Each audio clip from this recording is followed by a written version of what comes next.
1907, Britain and France embraced Russia. They used honey, in a triple alliance, Britain, France and Russia. And the honey that they used to trap Russia was that if we win the war that's coming with the Ottoman Empire, you will get Constantinople, which is what Russia wants. But they promised Russia one thing through the front door, and they took it back through the back door, like what they did to the Arabs. These are people with PhDs in deception. If they tell you that the sun is shining, don't believe them. Go outside and look up in the sky, see whether the sun is shining. When the Russian army had fought in the First World War and had suffered the most losses, the brunt of the kill were Russians, and they were now winning the war, and the Ottoman Empire was collapsing, and the Russian army is only an arm's length away from Constantinople. They don't want Russia to get Constantinople. No. So what did they do? Russian Jews organized and executed the Bolshevik Revolution, which overthrew the Russian monarchy. They killed the Tsar and the whole family, overthrew the government, and took Russia out of the war. So the Russian army had to stop in its tracks and could not go to Constantinople. In other words, the Russian Jews stabbed Russia in the back. They did more than that. They brought communism. Communism is not Russian. These dum-dums don't understand that. Communism was created to destroy Russia. Why don't these dum-dums understand it? Communism is not Russian. Communism was created to destroy Russia, to destroy the Russian Orthodox Church. So they brought communism in the Soviet Union. And for the next 60, 70 years, this Zionist-created entity called the Soviet Union waged war on religion, waged war on the Russian Orthodox Church, killed the priests, closed down the monasteries and churches and so on. 60, 70 years. And then, when the appropriate time came and Israel came into being, it is this same Soviet Union which opened the doors for millions of Russian Jews to now migrate to Israel. If you go to Israel today, you might believe you're in Russia. So many people speaking Russian. These are the Russian Jews. And then the Soviet Union, 6 years after Israel came into being, did something strange and mysterious. Crimea is Russian territory. Crimea is a part of Russia. The Soviet Union decided to give Crimea as a gift to Ukraine. Why did they do that? The historians don't tell you. So let Imran tell you. They gave Crimea to Ukraine in order to stab Russia in the back one more time. Because if Russia loses Crimea, it will enhance Israel's security. The Russian Navy is based in Crimea, and there's a straight line from Crimea to Constantinople. To get out of the Black Sea and to get into the Mediterranean Sea, you got to pass through the Bosphorus. And the city of Constantinople is located right there on the Bosphorus. So they gave Crimea as a gift to Ukraine. They never bothered to consult the people of Crimea and get their consent. No. They never bothered to seek the permission of the Russian people. No. But Washington doesn't want to hear that.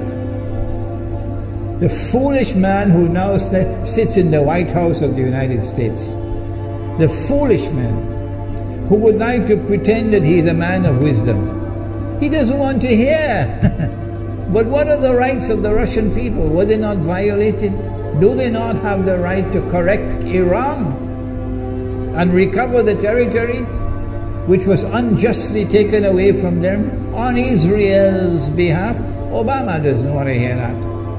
It's inconvenient for them. But in this masjid, we will expose whether it's convenient to you or not. They did more than that. Not only did they give Crimea to Ukraine, but earlier on they gave eastern Ukraine. Part of it now eastern Ukraine was Russian. It was Russian. And the Soviet Union gave it as a gift to Ukraine. Why is it being given to Ukraine? Answer is that when the proper moment comes, the same people who brought the Soviet Union into being now have a method by which they can cause it to collapse. The method that they're using now in Venezuela, popular demonstrations, they did it in Egypt, they did it in Tunisia, they are masters of that. They did it with the Soviet Union. I used to think that the Soviet Union collapsed because of Allah's kindness. But I was wrong. No, it was the Zionists who brought down the Soviet Union because they didn't need it anymore. Like tomorrow they wouldn't need you anymore, Saudi Arabia.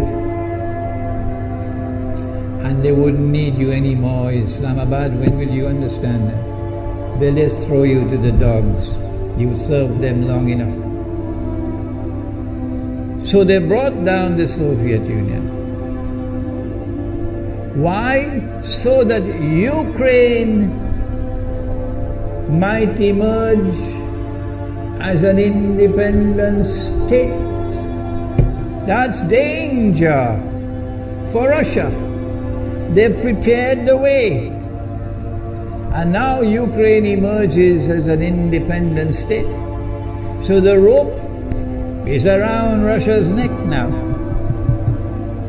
And from that day, when the Soviet Union collapsed, until yesterday, the relationship between Russia and Ukraine was always problematic.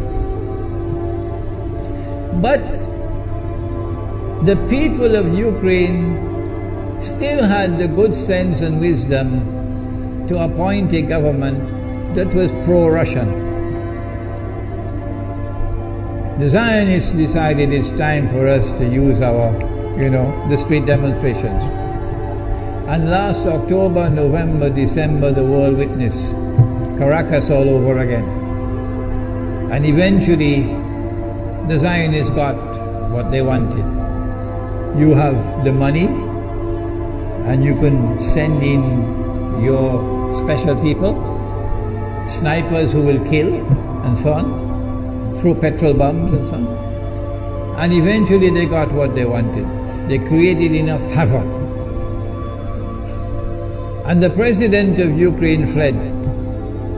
He's a democratically elected according to your method, Mr. Obama, according to your system. He's a legally elected president of Ukraine. And he had to flee. And these hypocrites in Washington and London and Paris, who would like us to believe that they are honorable men, they are not. Instead of standing on the side of the legally appointed president, and demanding the rule of law, they all showed their colors as hypocrites in immediately recognizing the new government in Ukraine. The new government in Ukraine is anti-Russian. That's what they wanted.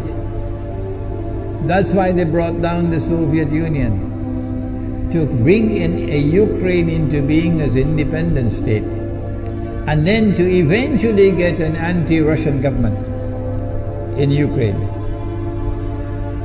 If by Allah's kindness Putin had not intervened and been so spectacularly successful, this is what the plan would have been. The new government in Ukraine would have joined NATO, and Russia could not stop it. And when the new government in Ukraine joined NATO, NATO will then send its armed forces into Ukraine. It could include nuclear weapons. Then Ukraine will pick a fight with Russia and decide that Russia must now vacate Crimea. Shut down your naval base. The rope is now tightened around your neck. Russia has to put its tail between its legs and withdraw its fleet, Black Sea Fleet, from Crimea. Russia is no longer a naval power. Crick crack, you finish, and Israel will celebrate. That was the master plan.